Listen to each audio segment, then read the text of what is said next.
There's actually a series called Blue Planet that they did all of that stuff as its own independent thing.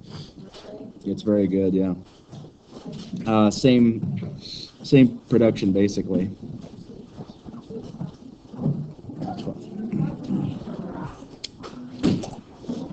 So, you want to check that out? They used to have it on Netflix, but there's no selling now. All right. We're starting Africa today. Isn't that cool? Exciting. In Africa. What do you guys know about Africa? Hey, what part? Small country, Rwanda. Rwanda? Sure. What else do you know? The continent.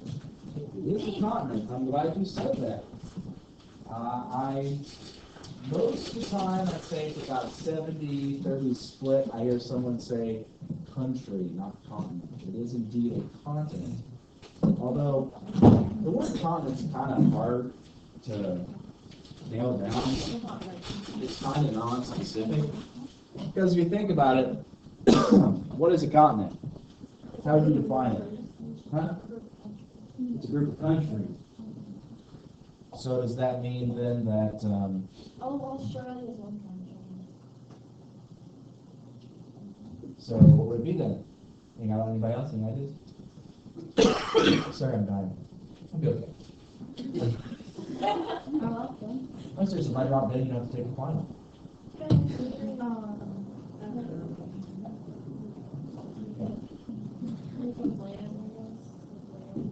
Lands. We got to be more specific with this land. You know what I mean? A large land mass of people living on it. Okay, a large land mass people living on it. Sounds good. Similar. So how many of continents do we have then? 7. Do Yeah. we? See, here's the funny thing about that. Basing upon that, it's a large land mass of people on it. Well, doesn't Europe and Asia kind of become one continent then? Because they're connected. There's no real saying divided. So we have Eurasia. Okay, fair enough. So we go down to 6 continents. But here's the thing is, Asia and Africa connect. They do, right there to Egypt. Well, no, it's not part. It's technically part of Asia. It's generally considered as, but I can see why that distinction. We'll get to that in a minute. So if that all counts as one massive continent, shouldn't we also connect America and South America, North America, South America, you say? Mm-hmm. So that would be one continent. So we have North America, South America. We have the Afro-Eurasian supercontinent. That's 2. We have Australia, and that's pretty easy. And then we have our big Antarctic continent by itself. Okay, so that gives us 4. Okay, here's the thing: if you strip all the ice away from Antarctica, it's actually a series of islands. So it kind of doesn't fit into the continent spectrum. Plus, you said people living there. Well, there's not really people living there. I mean, there are because you have researchers, but there's not like, countries there. So let's kick Antarctica out for sake of argument. So that leaves us with North America, Afro-Eurasia, and Australia. So that gives us 3 continents, right? All right. But here's the problem with that. Is Australia big enough to be a continent, or is it just a really, really big island? I don't know, but they have people. Exactly. That's the funny thing is this whole dickering about size and what counts and what doesn't count is the exact same reason why Pluto is now considered a planetoid. Does it matter in the long run? No, it's completely irrelevant. But this is just kind of a funny brain popping sort of thing. That'll launch us into what is Africa. It's a continent for sure, and we can divide it into various subregions, basically north, south, east, and west. Although generally speaking, South is separated from sub-Saharan Africa for a very important reason. The culture there is different. You basically have European ethnic groups in Africa.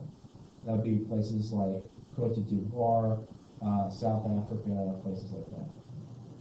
You have Bantu, which is the biggest ethnic group in Africa.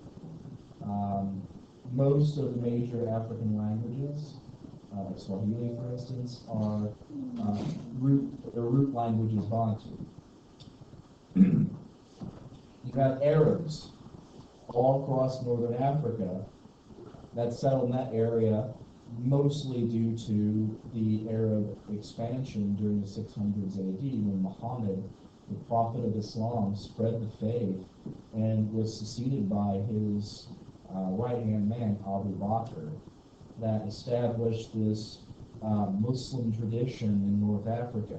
So, if you look at the cultural elements, it's very, very, very, very diverse. It's not uncommon for people in Africa to speak multiple languages. I knew someone who spoke 6. Most of them were Bantu languages. They also spoke French, but nevertheless, it's not uncommon. There's one city, particularly in Kenya, that I believe there are 16 languages, major languages spoken within city limits. Let's just consider that. Louisville's a big-ish little city. I think we can agree on that. Okay, what if there were 16 different languages that were spoken and they might not speak your language?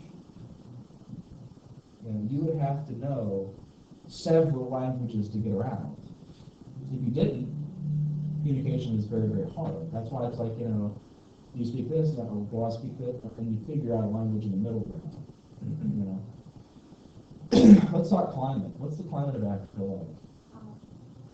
Generally, you think of that, look South Africa. It's actually humid continental. It's very similar to Europe, in fact. It's one of the reasons why the Europeans were able to settle there in the first place. But when they moved farther north, none of the crops and stuff that they brought with them actually took root. They couldn't actually settle that area. Not to mention there were very powerful African kingdoms throughout South Africa and really all throughout Africa. You guys may have heard of the Zulu, for instance. The Zulu was a big African kingdom in South Africa. And Spanish trouble there. Well, let's keep talking climate. Most of the time, I find when people think Africa, they think something along this. Yeah? What climate is that?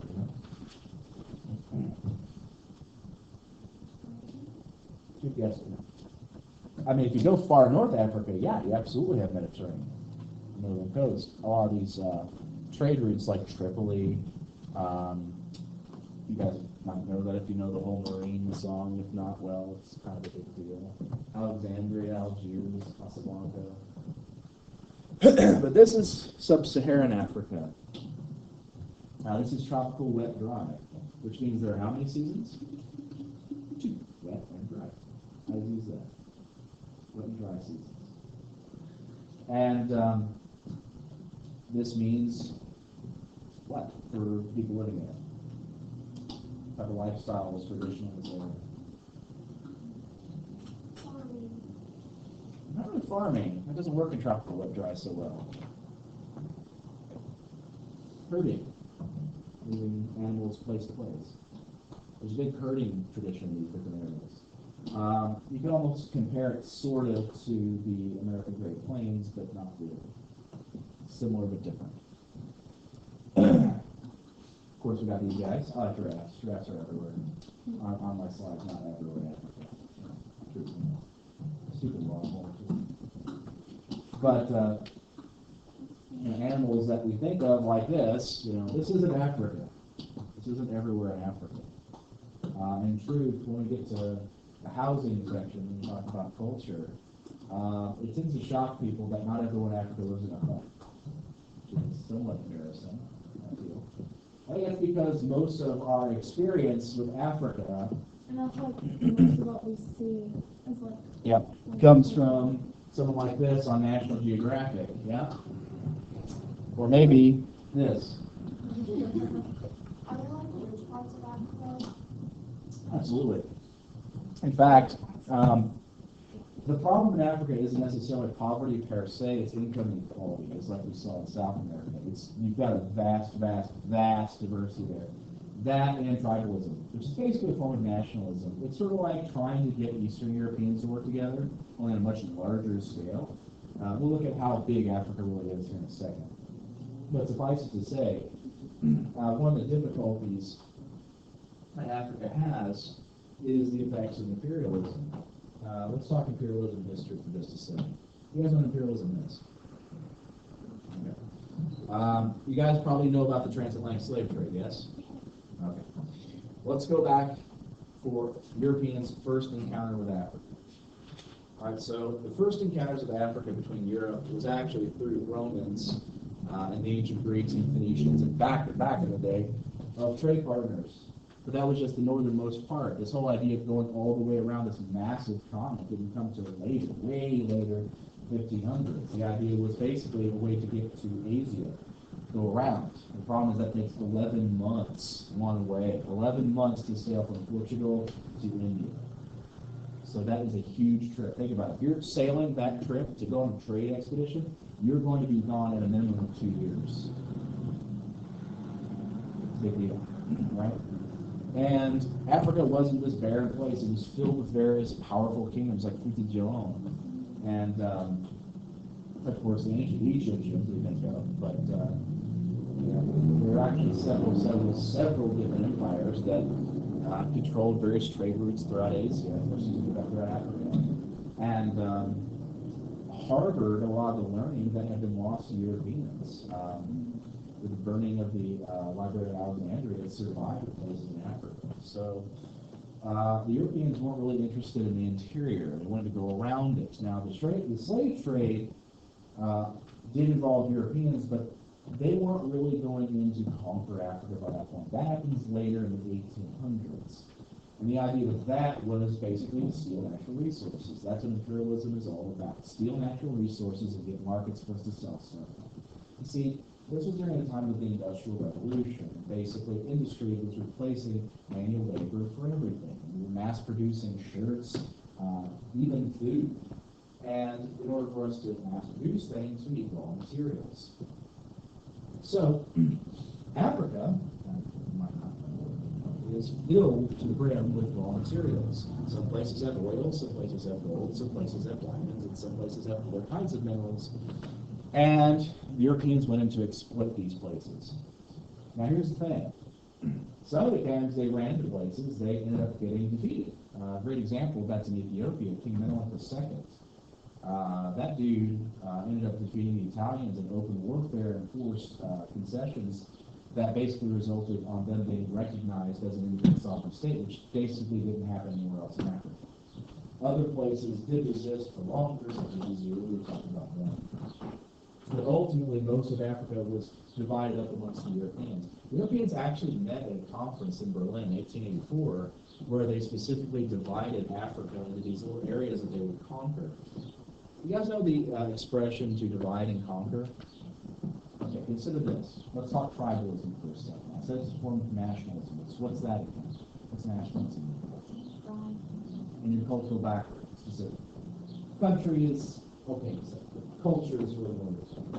Tribalism is basically this form of nationalism aimed around a family. If you think about it, when competing with other groups for raw materials, natural resources to survive, you got to rely on family. So tribes are basically nations. They don't necessarily have countries in the way we think of them, but for all intents and purposes, they act as nations. And they have their own politics. Some tribes are friendly, some tribes are enemies. And the Europeans seeking to conquer Africa ended up conquering areas where they would have to deal with two tribal enemies. The idea was if I attack this area, I'm not going to have two tribes deciding to work together against me, they're going to fight each other. So divide and conquer. And if you look at the countries of Africa to this day, a lot of borders have their predecessors back to the days of imperialism. Heck, imperialism didn't end in all of Africa until like the 1980s. So this is a fairly new concept. But in any case, I'm getting on a tangent here. But Africa's raw materials are pretty important things. And frankly, Africa has a lot of wealth, it's just getting the cooperation. We'll talk about that here in a second. This is a map that shows you big green areas. Of course, we have Saharan Africa. Again, what does Sahara mean? Also, Sahara? Desert. Desert, yes, the desert. The area just south of it, right along in here, is called the Sahel, S-A-H-E-L. That would be the area in between the Sahara Desert, the area of desertification. Basically, the desert's growing about 2 inches every year. This is a problem, as you can imagine. And so there's been a lot of different ideas about how to stop desertification. I forget what the guy's name is, but there's a dude who's called like Africa's Johnny Appleseed. His idea is basically to plant these trees to halt the process of desertification. And basically, it's crossing an entire continent. So it's not too easy, but you can't actually donate money to this cause. It's kind of a cool idea.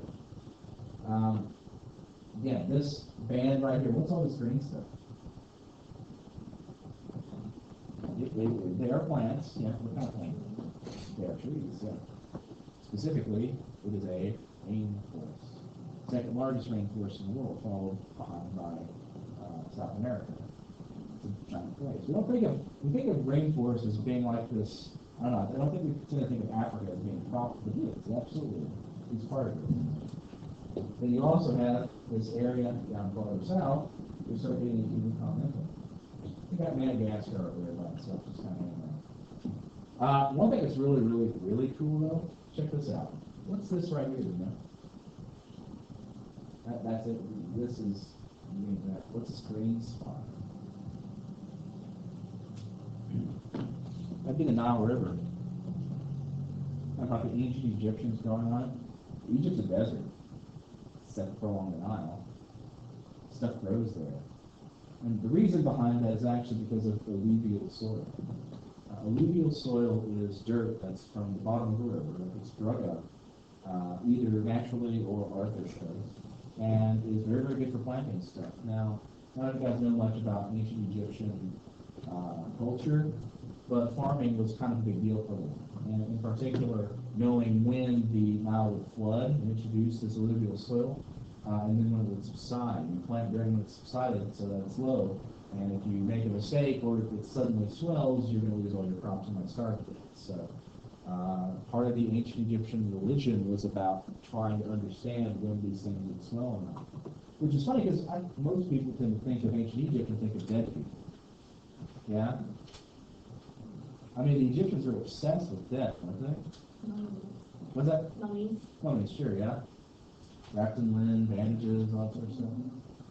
Let's talk about that for a second.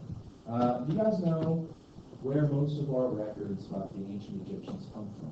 Like, how do we know that they did all this stuff? Hieroglyphics, okay. Writings that they wrote down. Where do we find these hieroglyphics? Tombs. Think about this for just a second. All the records that we have, or a lot of our records, come from tombs, and we say they're obsessed with death. Kind of a biased opinion, don't you think? Consider it this way. There are more fast food restaurants than there are churches in this country. Whoa. By a large margin. So if, say, human civilization ended tomorrow, aliens descended and came and were looking around through the ruins, they would see all these buildings and probably conclude that these were our temples or government buildings, because there's so many of them. It would make the most sense that that's what they would do. So you can imagine the kind of crazy nonsense they'd be talking about. Yes, the humans, there were many who worshipped the golden arches, and they would approach the altar with their heads bowed low, and they would place forth their prayer, and if their prayer was answered, they would be given spiritual food from Lord Ronald McDonald. But alas, there was a great war between the forces of Ronald McDonald and the Burger King, who may or may not have been related to the Dairy Queen. We don't know. All we know is that they lived in the White Castle. You can see that this is. You know, I mean, what is it with fast food bullets? This is probably what they would have thought, and we do the same thing. In fact, archaeologists nowadays are going like, not so much. And starting to understand a lot more about Egyptian culture, about things like trying to understand just everyday function and things like that. It's actually kind of neat because some of the things are still around today. Granted that there's a lot of Arabification that's occurred, but nevertheless, there's some traditions that are still around. For instance, like the basic homes, how they're built, things like that, are kind of similar to the archaeological digs we find from years and years and years ago. But anyways, it's just kind of a neat thing. I think historically it's kind of silly to think about. Let's talk about the size of Africa real quick. Check this out. Yeah, that's how big it is. I mean, I know we can look at it on a map and we can see it, and we can kind of, it's still kind of hard to figure how giant this continent really, really is. And to say that all the peoples that live in it are essentially the same is a gross, gross overestimation. It's also my endeavor to try not just talk to you guys about how sad and poor and everything we have in Africa. I mean, Africa's more than that. And yes, there are problems. There's a problem with HIV/AIDS, and yes, there is a problem in terms of income inequality and poverty, but that's not all Africa is. It'd be insulting to say that that's what it is. You know, there's a cultural tradition that is fighting to stay alive, because one of the things that Europeans did when they conquered an area is they suppressed local culture. You're not allowed to have it. You have to act like European. You have to do this European thing. And, you know, it's really difficult to try to maintain this identity and organize a country and have all these other issues while also industrializing. You know, it's just, they've actually done an amazing job considering all the factors. Now, the other thing that folks don't tend to think about is Africa is actually mostly a plateau. It's pretty high, actually, over 1,000 feet above sea level. One of the biggest mountains, I believe it actually is the biggest mountain, I think about it, in Africa, is Mount Kilimanjaro. It's a pretty cool place. There are a couple of different reasons I'll talk to you about that in a second. As far as rivers are concerned, the Nile is the king. It is the biggest river in the world. You guys know what else is kind of interesting and unique about the Nile? It actually flows backwards. Every river in the world flows north to south except for the Nile, which is south to north. So that's pretty neat. The other thing is you could actually, if you rode the Nile, you could go all the way from the Mediterranean Sea down here in Mozambique. The Great Rift Valley, this area right along in here, also dramatically affects the landscape. But yeah, obviously the Nile affected the life peoples of the ancient Egyptians. But the other thing is the Egyptians weren't the only ones who built pyramids. You know, they weren't the only culture that was highly advanced. The Kushites was another group. And again, sometimes forget that various cities, especially in the Mediterranean, were actually Europeans long before they ever showed up there in the slave trade. In fact, what's kind of interesting is the slave trade had been going along in Africa for hundreds and hundreds of years, even before that. The Ottomans, for instance, the Barbary Corsairs, they ended up having their own slave trade throughout the northern part of Africa and the Mediterranean Sea. But that they were pirates, Mediterranean pirates. If you guys know anything about the Barbary Corsairs, they're kind of interesting people. Check this. So anyways, you got this okay? We doing this? I can move on? Fantastic. We talked about the Great Rift Valley forming over here. Basically, it's a series of valleys. And what's kind of neat is that this has influenced the way people live their lives. Again, there's a lot of herding in this area, specifically cattle. And, again, I think it's kind of like people tend to focus on the more bizarre traditions in Africa, ones that we're less comfortable with. In sociology, we have a concept called a taboo. You guys remember what a taboo is? taboo is something that violates our cultural expectations. Something that is such a violation of what we would expect, what we think is normal and acceptable, that it actually has a strong moral response to it. For instance, let's talk what parts of the chicken you're allowed to eat. Are you considered? Yeah, what type of how many guys eat the neck of the chicken? Chicken necks, or chicken hearts and internal organs. Like the one. Like chicken liver? Yeah. I eat chicken liver. Okay, so that's one part we might eat. Other folks, maybe not hearts or the gizzard. And we have heard people eating gizzards. Right, because it's meat. But we culturally don't, we're kind of grossed out by it, you know what I mean? Because KFC only gives us wings. Right. It's what we culturally are used to.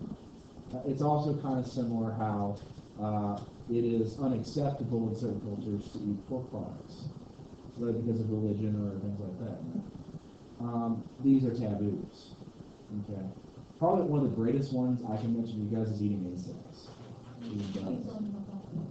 Let's talk briefly about it. Let's think about this for a second. If we're talking about efficiency, you want to eat you want to eat food that will have the lowest impact on the planet, that is a guaranteed source of protein, vitamins, and nutrients, something that is going to be really easy to replace. Hey, eating bugs makes great sense.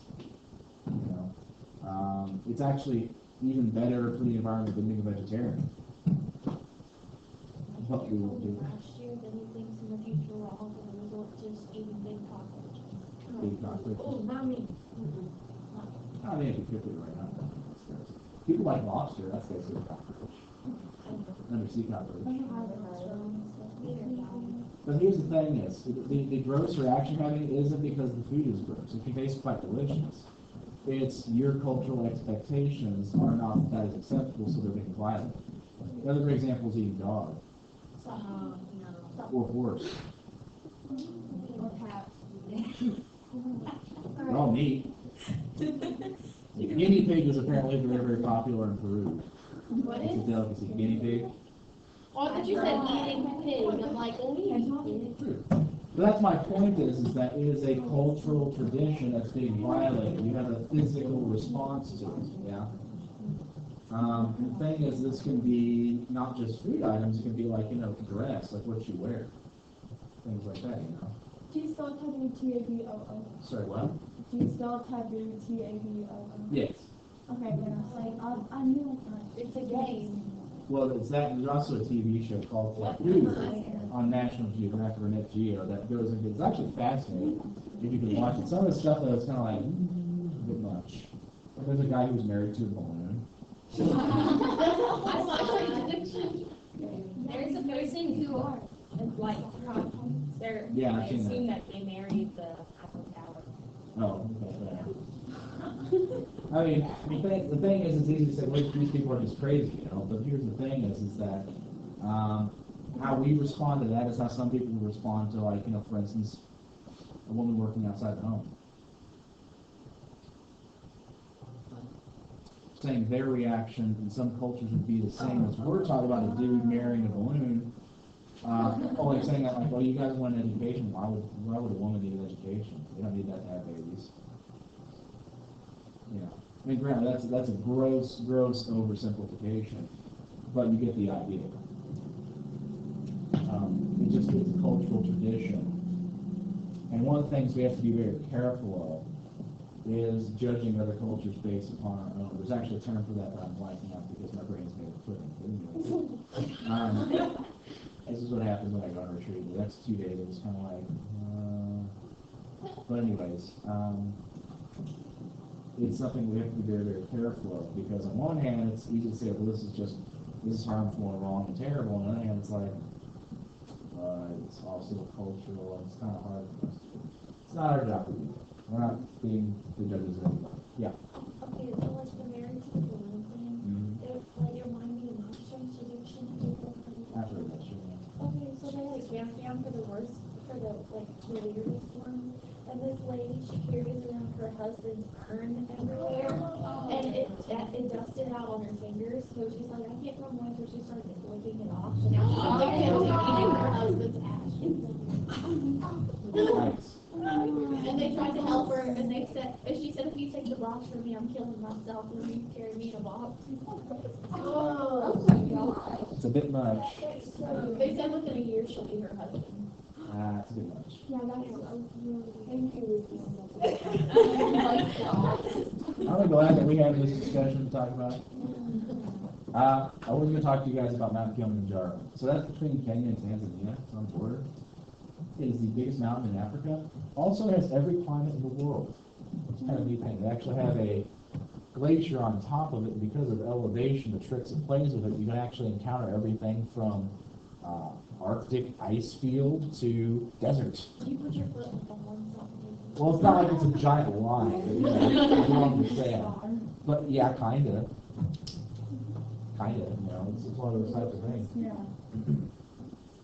But again, we talked about raw materials, things like that. You guys ever looked into the whole blood diamond thing? First of all, that's Mount Kilimanjaro. And again, more giraffes, as I promised. I like giraffes. Me too. Lab giraffes aren't the thing, by the way. So, have you guys seen the lab giraffe video? No. Alright, so someone made a fake website about how they genetically spliced a giraffe with some smaller animal and basically made a giraffe that's this tall. And you can have it as a pet in your house. It's called a lab giraffe. It's totally fake. That can't possibly happen. But the thing is I had a student, like, I forget how many years ago, they were convinced that this is a real thing. And no matter how much I argued, I showed, like, this is where they disproved it. She's like, I just have to believe that it's possible. You can feed them at the zoo. Hey. I've been one at the zoo. Alright, there's I've something. never, and I definitely want to. Anyway. I don't know if you guys ever met Mr. Ashford. He used to work at the zoo. Apparently he had a game he could play with the giraffes there. And he would go to the paddock where they were and go, and they would come over there and they would like bend down and he would grab their tongue and they'd grab their tongue with his and he could like play Lego with them. I mean, that's probably one of the coolest things ever to do. Seriously. Anyway, blood diamonds. Yes, sir. So let's talk diamonds for a second. Diamonds are a symbol of love, yeah? Diamonds are awesome. Unless you're going skiing. Should go skiing. Why not? That's a big problem. Well, that's unrelated. But all right, so let's talk about them. Are diamonds expensive? No. Well, yes, they are, but they shouldn't be. They are artificially expensive. Yeah, they're artificially expensive because the company basically said, hey, we're going to spend a lot of money and make it so that no one else can produce them, so we're going to hang on to them. Okay, here's the problem.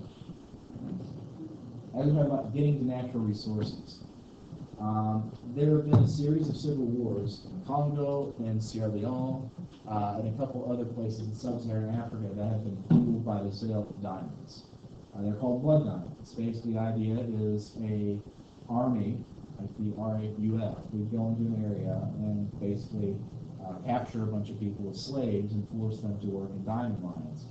And they would use those diamonds to buy weapons from, like, arms dealers around the world, and they would use those weapons to fight their civil war. Now, where did these diamonds go after that?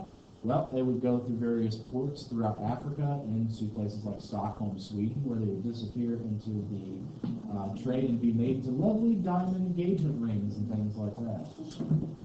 So, exactly. So, there are diamonds that are called blood diamonds that specifically were used to fuel civil war, and things like child soldiers and things like that. And that's kind of been a thing that came out of Africa that shocked the West. Oh my gosh, I can't believe that an industry would love to go to war and things like that. But here's the thing, Africa's more than blood diamonds. It's more than these civil wars. These are instances happening throughout the world, and specifically happen because of nationalism. We'll get to that. Yeah. Isn't diamond the ultimate type of diamond? True. Are you sure about what you're lying? Yep, that is very true. It's one of the hardest substances in the universe. It is the hardest one the most. Yeah, I think there is something that's technically harder but it like doesn't exist on Earth. I could be wrong. I just remember like seeing something one time on that, like, you know, it's like, oh, that's kind of neat. There's crazy shenanigans. Like, there's so many weird things in the universe, like we don't even know about. Like there's one galaxy. Its planet. The planet rains diamonds. There's another nebula out there that's basically made of booze. You know, it's alcohol. There are supposedly planets where hypothetically there could be life, even though they're ice planets. Like for instance, they're called rogue planets. They don't actually exist in any solar system. They're just wandering about. And of course, because there's no sun, they're frozen solid essentially. Except the closer you get to the core, you have heat, and so there's liquid oceans possibly that much. There might be life there. It's like, you know, these types of things. It's like the universe is awesome.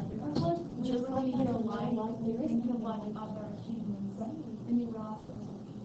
Oh, sure. I forget who said it, but there's a great quote. We have to realize that there's two possibilities. Either there is life out there other than us, or there isn't. And both are equally terrifying. Kind of interesting. Let's talk disorganization. Again, there have been a lot of attempts within Africa's borders in various countries to unify or to form a stronger unity. But this is made difficult by a number of problems. First and foremost is tribalism. Each tribe has its own language, its own background, its own ethnic group, and getting them to cooperate is very, very, very hard at the best of times. Secondly, one of the things that we have to go back to imperialism is colonies were set up to extract raw materials. Once the colonies were let go, the European powers didn't do anything to increase the ability for these nations to look after themselves, to develop their own wealth. And so a lot of African nations economically are still in primary forms of economics, meaning extracting raw materials to be shipped out to more developed nations. All of that, obviously, is that this leads to a dependence on these other nations and dramatic income inequality. So again, a lot of economic problems we see. One of the things that's very difficult as a solution for this is the economic problems are tied to the governmental problems. And so it's kind of really hard for some of these countries to kind of get cohesion. Now some of them are a lot better off in terms of this. For instance, South Africa is very modern. There's actually a decent amount of money going on there. That being said, there are also some very poor folks there. South Africa has really kind of boomed as a transportation capital. Most Africans to this day make a living through agriculture still, the development of raw materials. These things include things like coffee, cacao, palm oil. There are others as well, but these are kind of things. I think we're going to call that good. I'm going to go a little faster with you guys into the first round and we'll get too far. Yeah. What is palm oil? Palm oil is actually used in a lot of stuff. It can be used to light lamps. It can be used to make skincare products. It's one of those kind of multi-purpose things. I've seen it before, like in my favorite one. We're supposed to get our maps. I'll be getting those to you later.